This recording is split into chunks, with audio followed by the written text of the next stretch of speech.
ভারত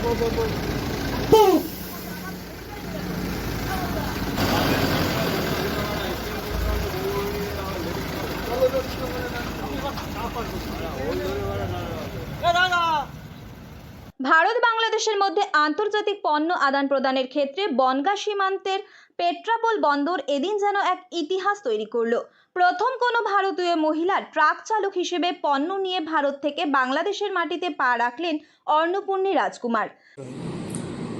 এটা হচ্ছে ভারত বাংলাদেশের ব্যবসা, যতগুলো ল্যান্ড বর্ডার আছে, এই প্রথম কোনো ভারতীয় মহিলা গাড়ির চালক একটা কন্টেনার নিয়ে, যে কন্টেনারের নাম্বার হচ্ছে TN05CP 2452, একটা তামিলনাড়ুর এক মহিলা ড্রাইভার চালক হিসেবে একটা কন্টেনারে ভারতের থেকে এক্সপোর্টের গুডস নিয়ে বাংলাদেশে প্রবেশ করলো।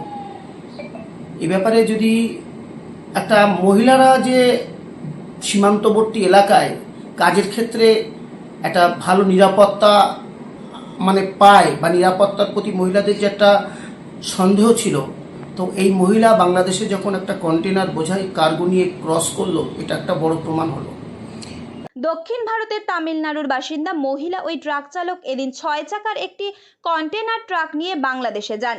বন্দর সূত্রে জানা গিয়েছে, কটন জাতীয় জিনিস বাংলাদেশে পৌঁছে দিতেই এদিন আন্তর্জাতিক সীমান্ত পার হয়ে বাংলাদেশে গেলেন মহিলা ট্রাক চালক অর্ণপূর্ণী রাজকুমার। ভারত বাংলাদেশ সীমান্তের পেট্রাপোল ক্লিয়ারিং ফরওয়ার্ডিং এর সম্পাদক কার্তিক চক্রবর্তী জানান, গত 19শে মার্চ পেট্রাপোলে ভারত সরকারের অর্থ মন্ত্রকের সদস্য রেখা রায়কর কুমার জেন্ডার ইস্যু নিয়ে পুরুষদের পাশাপাশি মহিলারাও যাতে সমানভাবে আন্তর্জাতিক সীমান্ত দিয়ে ট্রাক নিয়ে যাতায়াত করতে পারে সেদিকে নজর দিতে বলেছিলেন। আর এটা বলতে দ্বিধা নেই যে সীমান্ত অঞ্চলে বর্ডার মানে আতঙ্ক, সীমান্ত মানে সন্ধ্যার পরে সমস্যা, সীমান্ত মানে মহিলারা সেখানে নিরাপত্তাহীনতায় থাকে বলে একটা প্রচার ছিল।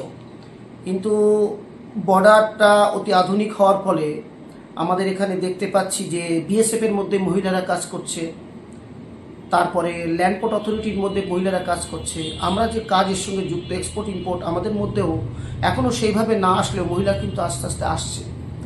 তাদের যে আতঙ্ক ছিল, আজকের এইটা মহিলা একটা ড্রাইভ করে বাংলাদেশ যাওয়াটা এই মহিলাদের কিন্তু অনেক সাহস যোগাবে।